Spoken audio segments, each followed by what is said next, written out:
Arsenal tried to get long throws banned as Gunners' set-piece play under scrutiny. Please subscribe my channel and get daily Arsenal update news. Arsenal's evolution under Mikel Arteta has become one of the most fascinating tactical transformations in English football. But what makes it even more intriguing is how far they have come from their past philosophies. The modern Arsenal are now one of the Premier League's most dangerous sides from set pieces, a side that scores headers, scrappy goals, and executes routines straight from the training ground. But rewind to the Arsene Wenger era, and it's almost unthinkable that this same club once wanted the long throw-in removed from the game altogether. Arsenal's change in set-piece culture tells a story of reinvention, pragmatism, and the subtle blending of modern analytics with traditional physicality. It's no secret that during the peak Wenger years, Arsenal played a purist brand of football: intricate passing, minimal physical confrontation, and an almost artistic refusal to engage in the ugly side of the game. Wenger's Arsenal believed the ball should glide on the grass, not be hurled in from the touchline like a missile. The long throw was viewed as a rugby tactic in disguise, something alien to the aesthetic ideals of North London's finest. There were even reports during the late 2000s that Arsenal pushed for discussions with Premier League officials over the legality and spirit of the game regarding throw-ins used as goal-scoring tools. At the time, Rory Delap's infamous launches for Stoke City were causing havoc, and Arsenal were among the teams most visibly frustrated by their devastating effectiveness. The irony today couldn't be greater. Under Arteta, Arsenal have become a benchmark for how to weaponize every set piece.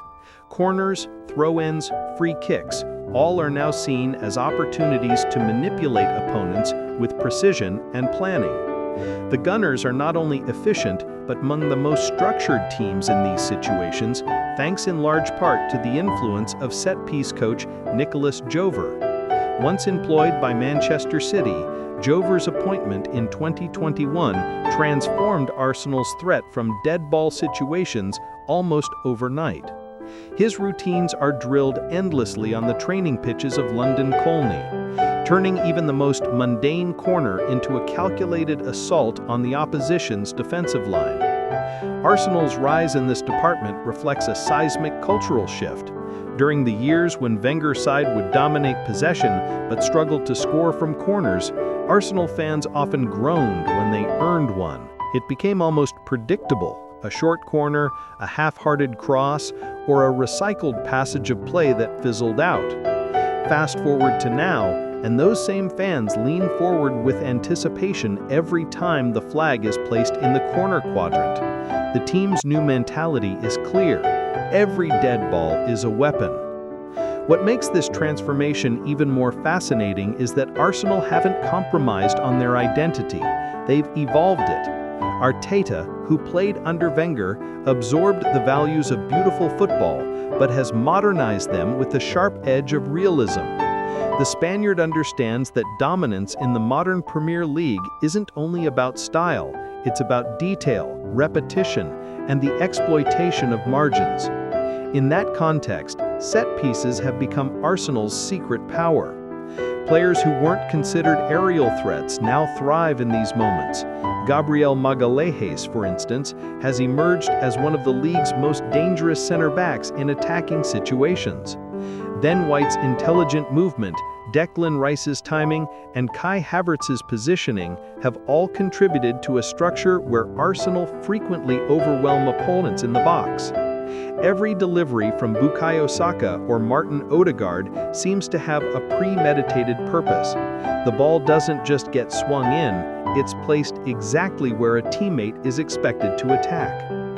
Critics, of course, have begun to question the fairness of Arsenal's growing dominance in these areas.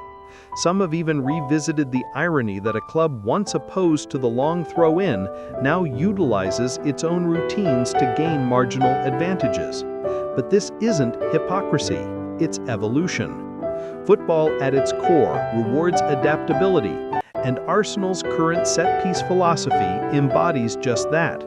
What was once viewed as an inelegant method has been reframed as a science.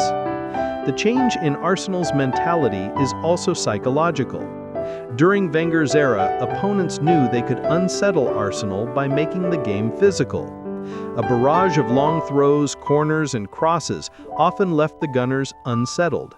But now Arteta's Arsenal welcomes that fight. The back line, anchored by William Saliba and Gabriel, thrives on physical duels. Even in defending set pieces, Arsenal are among the best organized units in England. The team's body language has changed. They no longer shrink from the chaos, but control it. Nicolas Jover's fingerprints are everywhere. His emphasis on coordination, communication, and pre-match analytics has been revolutionary. Before every fixture, he dissects opponents' defensive habits in forensic detail. Who switches off at the far post? Which zone is left unguarded? How goalkeepers react under pressure? These insights are fed into the training sessions, creating routines that feel spontaneous on match day, but are actually the product of meticulous planning. Arsenal's corner routines have become so specific that even fans on social media dissect their patterns with fascination. Mikel Arteta's insistence on perfection extends to every department, and set pieces are no exception. When Arsenal failed to capitalize on corners during the 2022-23 campaign, Arteta reportedly doubled the intensity of training drills. Players were made to repeat routines again and again until they became instinctive. That obsession has paid off. Arsenal have scored more set-piece goals in the past 2 seasons than in the previous 5 combined. It's a turnaround few could have imagined when they once sought to outlaw the very idea of long throws. The modern Arsenal now reflect the duality of the sport: beauty with brutality, flair with function. Their corner kicks are choreographed sequences of movement, but beneath the choreography lies a raw aggression. Every player knows their role: who blocks, who drags, who attacks. It's not just about one player rising highest, it's about coordinated chaos. Arteta's version of Arsenal embraces the unpredictability of set pieces, but turns it into a weapon of control. Some of the best goals this season have come from these situations: quick flick-ons, rehearsed rebounds, or clever cutbacks that dismantled zonal marking. When Gabriel scored from a whipped Saka corner against Tottenham, it wasn't luck. It was geometry, timing, and repetition merging into one moment of execution. Similarly, Havertz's late headers or Rice's follow-ups from rebounds all reflect a design in motion. What's even more telling is how Arsenal now use throw-ins, the very act they once criticized. Long throw-ins are no longer taboo, they're tactical. The Gunners often employ Ben White or even Rice to deliver quick, flat throws near the box, initiating preset moves. It's not about launching the ball blindly into the penalty area, but about using the throw as a trigger for controlled chaos. This strategic rethinking represents a wider change across English football. The stigma attached to physical or direct methods has faded. Analytics has given legitimacy to every part of the game, and Arsenal are proof that even elite clubs must embrace pragmatism to stay competitive. Where Wenger's sides relied purely on open-play brilliance, Arteta's teams blend intelligence with industry.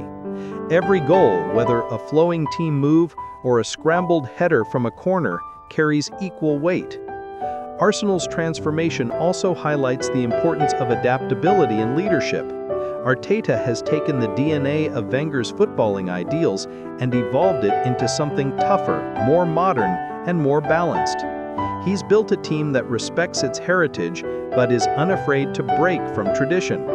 It's a form of tactical maturity that reflects not just Arteta's growth as a coach, but also Arsenal's rebirth as a footballing powerhouse. Today, when opponents prepare for Arsenal, one of their biggest concerns is not just how to stop Saka or Ødegaard in open play, it's how to survive their corners and free kicks. That's the ultimate sign of evolution. The club that once sought to neutralize long throws now dominates every dead ball duel. In many ways, it's poetic. the same Arsenal that once protested against the unfairness of a long throw has found its own way to exploit football's smallest details. It's not hypocrisy, it's history rewritten through progress. Wenger's Arsenal chased perfection in philosophy. Arteta's Arsenal chased perfection in execution. Both have pursued beauty, they've just defined it differently. And perhaps that's what makes the current Arsenal era so compelling. It's not merely about the goals they score, but how they've learned to find power in pragmatism.